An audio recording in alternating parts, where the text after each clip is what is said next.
Guys, welcome to my YouTube channel. तो हमारा मृदा में है दूसरा भौगोलिक वर्गीकरण। भौगोलिक वर्गीकरण के आधार पर हम मृदा को 7 भागों में विभाजित करते हैं। 7 वर्गों में या भागों में विभाजित करते हैं, जिसमें ये है मैप में देखिए। काप मृदा मैदानी भाग में देखने को मिलती है। काली मृदा प्रायद्वीपीय पठारी भाग में। बलुई मृदा हमें राजस्थान गुजरात राज्य में कुछ तटीय भागों में देखने को मिलती है। लेटेराइट मृदा तटीय भाग में। लाल मृदा पूर्वोत्तर राज्य में, कुछ दक्षिण तमिलनाडु राज्य में। पर्वतीय मृदा पर्वतीय भूभागों में और पीट या दलदली मृदा डेल्टाई क्षेत्र में। तो पहली है काप मृदा।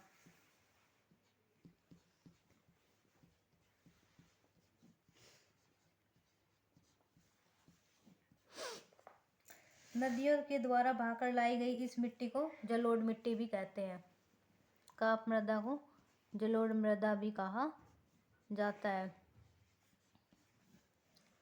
भारत के मध्यवर्ती क्षेत्र में तथा तटीय क्षेत्र में यह मिट्टी पाई जाती है। इस मिट्टी का रंग हल्का पीला भूरा होता है। रंग कैसा होता है? हल्का पीला या भूरा।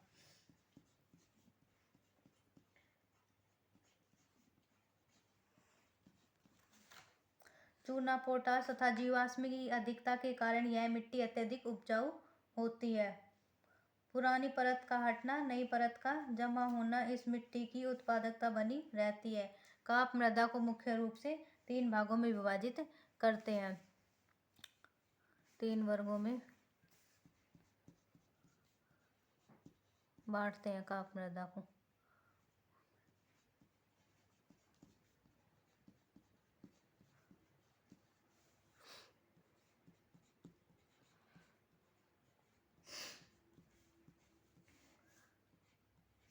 पहली है नूतन मृदा, दूसरी है पुरातन, तीसरी है अतिनूतन।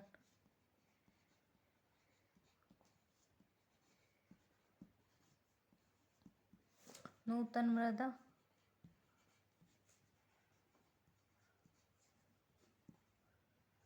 खादर प्रदेश,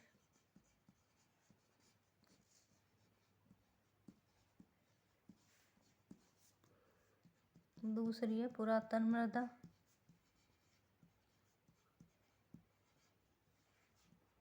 पुरातन मृदा में आएगा बांगर प्रदेश, और लास्ट तीसरी है अतिनूतन।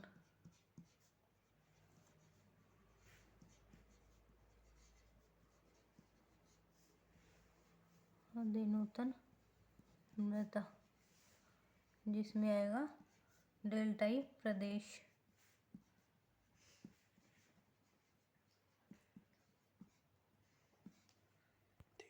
अगली मृदा है काली मृदा।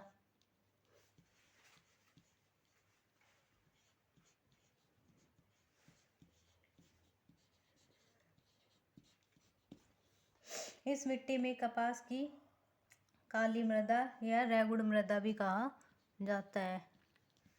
इसे रेगुड़ मृदा भी कहा जाता है। रेगुड़ शब्द की उत्पत्ति तमिल भाषा के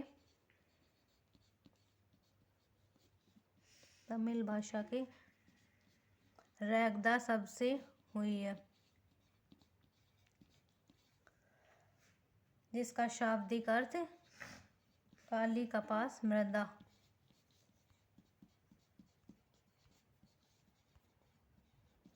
काली कपास मृदा होती है। यह भारत के दक्षिण में पाई जाती है। इसके अंतर्गत महाराष्ट्र राज्य महाराष्ट्र आता है, गुजरात, कर्नाटक, आंध्र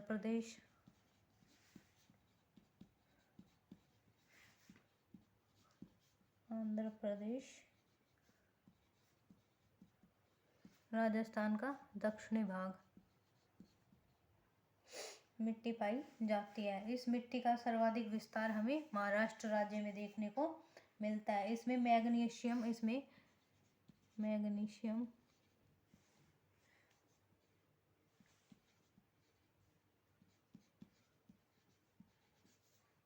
प्लस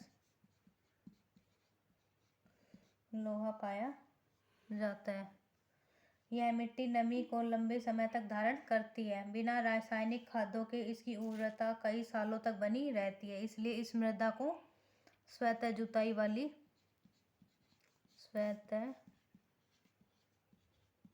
वाली मृदा भी कहा जाता है। काली मृदा को स्वतः जुताई वाली मृदा भी कहा जाता है। तीसरी है बलुई मृदा। यह मिट्टी भारत के पश्चिमी मरुस्थलीय क्षेत्र में पाई जाती है, जिसमें पश्चिमी राजस्थान,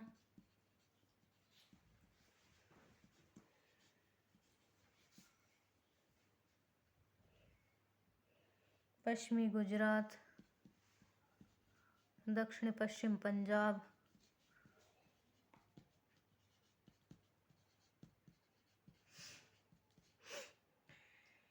राज्य इसके अंतर्गत आते हैं। इस मिट्टी में बालू की कणों की मात्रा 90% तक पाई जाती है।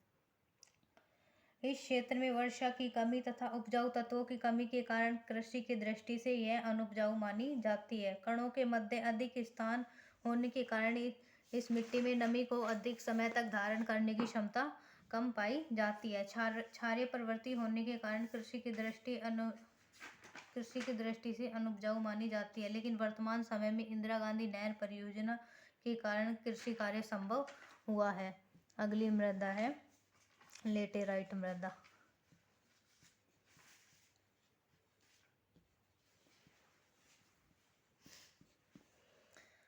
लेटेराइट शब्द की उत्पत्ति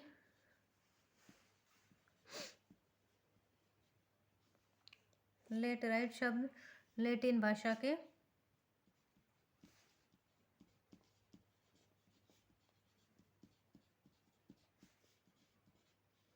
लेटर शब्द से बना है। किस शब्द से बना है? लेटर शब्द से, जिसका शाब्दिक अर्थ ईंट होता है। इस मिट्टी का रंग पकी हुई ईंट जैसा लाल होता है। यह मिट्टी पश्चिमी घाट,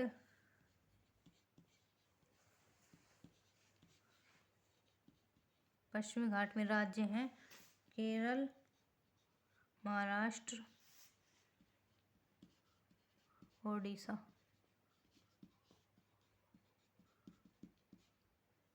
ओडिशा में पाई जाती है। इस मिट्टी में निश्चालन अर्थात लीचिंग क्रिया पाई जाती है। निश्चालन कहेंगे किसे? वर्षा के जल के कारण उपजाऊ तत्व एक स्थान से बहकर दूसरे स्थान पर चले जाते हैं, जिससे मिट्टी अनुपजाऊ हो जाती है। इस मृदा में चूना प्लस मैग्नीशियम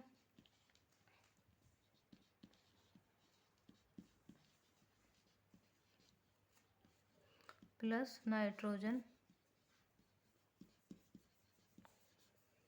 के अंशों की कमी के कारण यह अनुपजाऊ मानी जाती है। सिंचाई की सुविधा उपलब्ध होने के कारण इस मिट्टी में चावल की कृषि की जाती है। अगली मृदा है 5वीं लाल मृदा।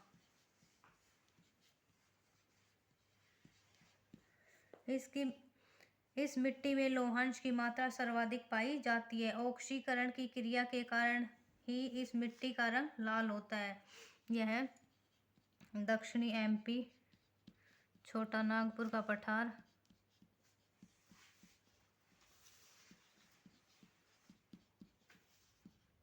पश्चिम आंध्र प्रदेश,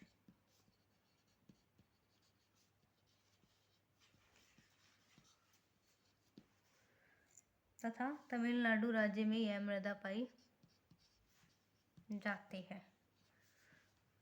कृषि के लिए अमोनिया तथा सुपर फास्फेट रासायनिक खादों को काम में लिया जाता है। अगली है पर्वतीय मृदा। इस मृदा को वन मृदा के नाम से भी जाना जाता है। मुख्य रूप से हिमालय पर्वतीय क्षेत्र में, जिसमें जम्मू कश्मीर और अरुणाचल प्रदेश, जम्मू कश्मीर व अरुणाचल प्रदेश राज्य में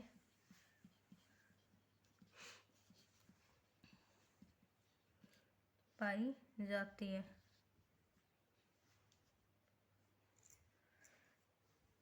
कंकड़ पत्थरों की प्रधानता होने के कारण मिट्टी की परत पतली पाई जाती है। यह मिट्टी नवीन तथा अविकसित मृदा है, इसलिए कृषि की दृष्टि से अनउपजाऊ मानी जाती है। हिमालय क्षेत्र में अलग अलग भागों में भिन्न भिन्न प्रकार की मृदाएं पाई जाती हैं। पर्वतीय क्षेत्र में छोटे छोटे सीढ़ी नुमा खेत बनाकर कृषि कार्य किया जाता है। मुख्य रूप से इन ढालों पर फलों के बागान पाए जाते हैं। लास्ट है पीट या दलदली मृदा। भारत के तटवर्ती या डेल्टाई क्षेत्रों में यह मृदा पाई जाती है। वनस्पतियों के सड़ने गलने से मृदा का रंग नीला हो जाता है। सड़ने गलने के कारण दुर्गंध युक्त होती है, इसलिए इसे सड़कारी मृदा भी कहा जाता है। सड़कारी मृदा भी कहा जाता है। इस क्षेत्रों में कृषि कार्य बहुत कम पाया जाता है। इन क्षेत्रों में मैंग्रोव वनस्पति पाई जाती है। मैंग्रोव वनस्पति पाई जाती है।